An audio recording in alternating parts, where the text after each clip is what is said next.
I'm Pietro Mattioni. I'm currently the Managing Director of Campari UK, responsible for the British market and the Nordic countries among Gruppo Campari.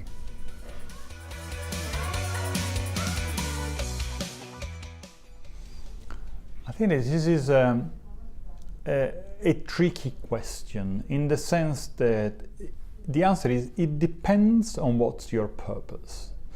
This is a market where 70-75% of the volumes come from the grocery channel. However, I think that all the channels are extremely important for different reasons. Some are delivering higher volume, others are more important in terms of visibility of your brands. On other, you work and you invest a lot to create the experiential, emotional environment to get your brand perfectly served and appreciated by your customers. Then probably they walk through a grocery store and will pick up a bottle and bring it home.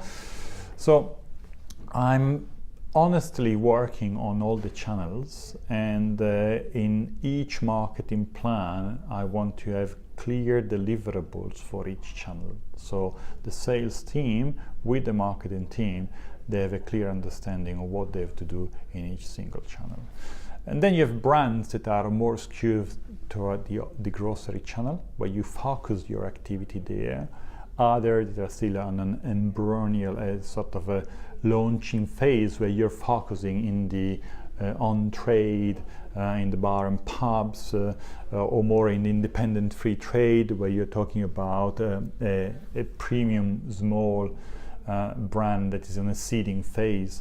So it depends a lot on brand stage and a type of product. The mix is changing. The mix is changing, and is changing based on the life status of the brand. The more a brand is mature, and the more it goes through grocery channel. So you start from the on-trade, and then you build the brand. At the very, very beginning, 99% of your volumes are on-trade, then you expand distribution, and then at the end of the cycle, 99% of the volume are on the grocery channel. So for some of the brands, we don't have enough allocation to be able to serve big customers. Take Glen Grant, 18 years old, we have few bottles per year. I wouldn't be able to serve the demand I have for the product. So definitely we'll have to go through a very selective number of customers due to the availability of the product.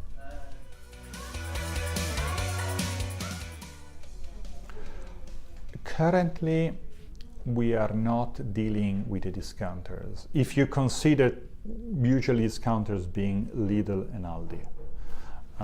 We are not dealing in UK with them. This company is still relatively new, has been opened 3 years ago, so we still have a lot of work to do with the standard retailers. The discounters will definitely change the landscape of the grocery channel in this country.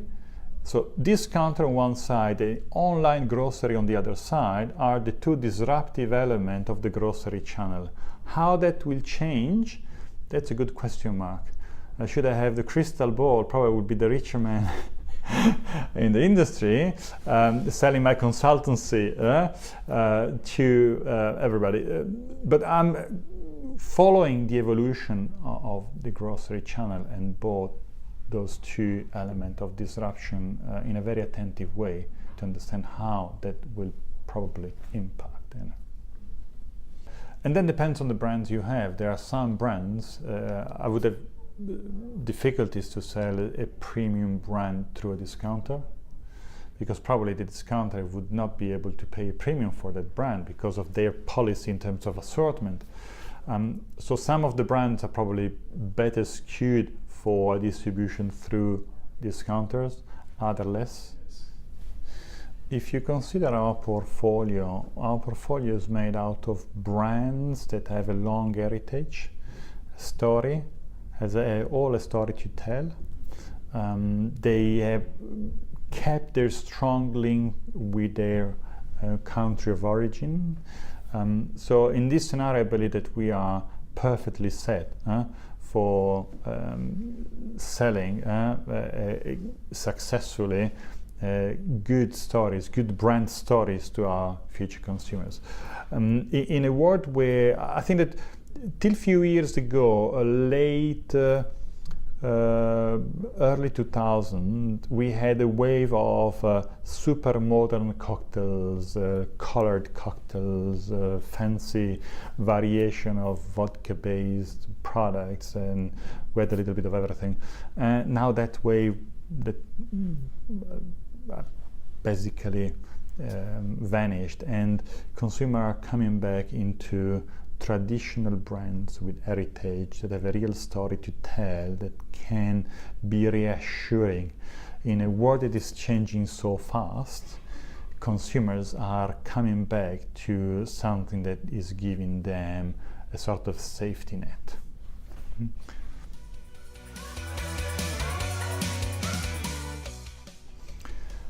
I believe that in general the growth in premium will continue. Why? I think that there are several elements that are pushing us to drink less. And we are prepared to drink less, and at the same time we are evolving in being ready to drink better. So the drink better goes perfectly well with drinking products that have a higher perceived value in the eyes of the consumers. We see the tendency of premiumization in UK is continuing in the spirits market. It is continuing since a relatively significant amount of years, so it is a consolidated trend. I have no elements to say that it would stop soon, and we are betting on that. The success of some of our brands actually are taking advantage of the willingness of British consumers to upgrade their drinking habit into a premium offering. The market offers profitable niches that can be exploited by smaller companies that have strong brand proposition in niche segments and can establish a long-term competitive advantage. If that's the case, consolidation won't happen. If you lose the competitive edge, if you lose your competitive advantage, at that point you will be sooner or later incorporated in something bigger than you.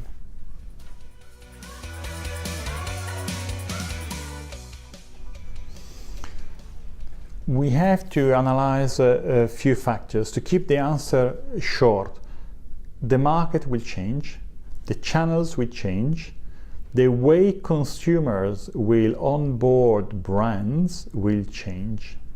So who will be successful will be the company that will be able to understand these factors in the best way and adapt its business model to the future changes that will happen.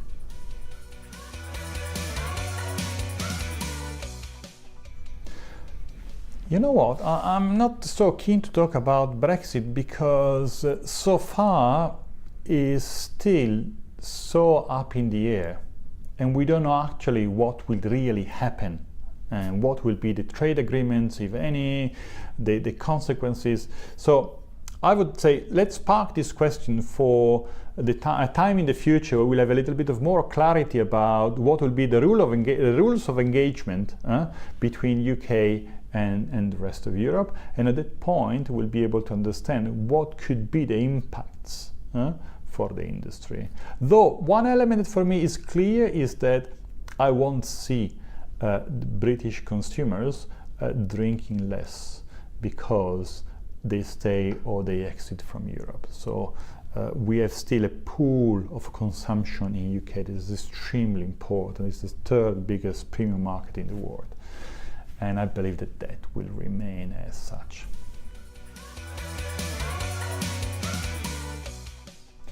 Well, I don't want to be pretentious, but I believe that Aperol has been an extremely strong innovation in UK. It has opened up a new way of drinking products, a mixture between an alcohol bitter and Prosecco. Already Prosecco was new and was another good innovation in UK, and actually we are offering a premiumization of such innovative drink that is Prosecco.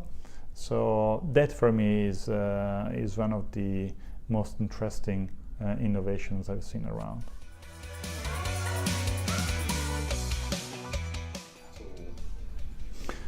We are extremely attentive on how our customers changing their habits in terms of brand engagement, and extremely attentive on a new way to engage them in a digital way, beyond the pure old-fashioned banner on an internet site that is definitely outdated. Those are the two areas where we are placing an extremely amount of focus and energy.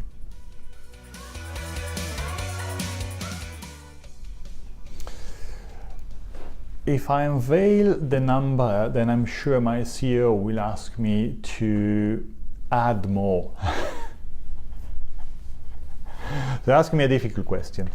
You're asking me a difficult question because the company is growing extremely fast. So it's difficult today to tell you what will be our objective for next year. Also because as most of our spirits company, our seasonality towards summer and Christmas. So let's wait summer, and as it gets close to Christmas, so we can understand what will be our landing scenario, and then from there we'll build our future objectives, but definitely aggressive targets.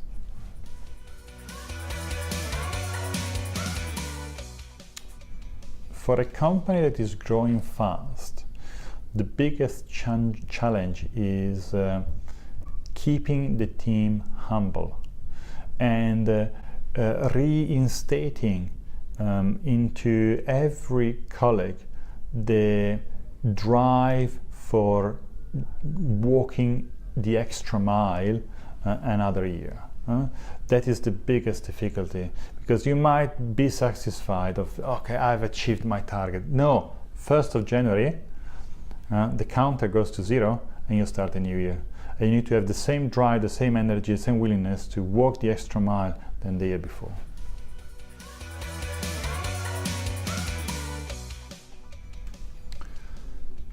I think that more than changing the retailers, I have to change myself to adapt to the retailers.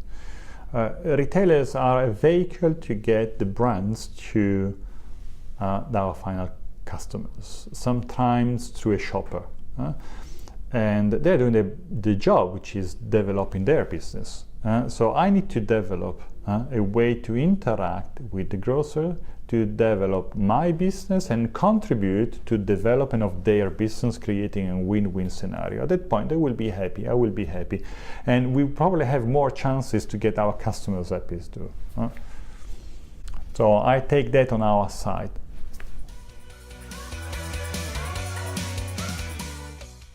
There is a good talent pool of managers that have experience in the industry.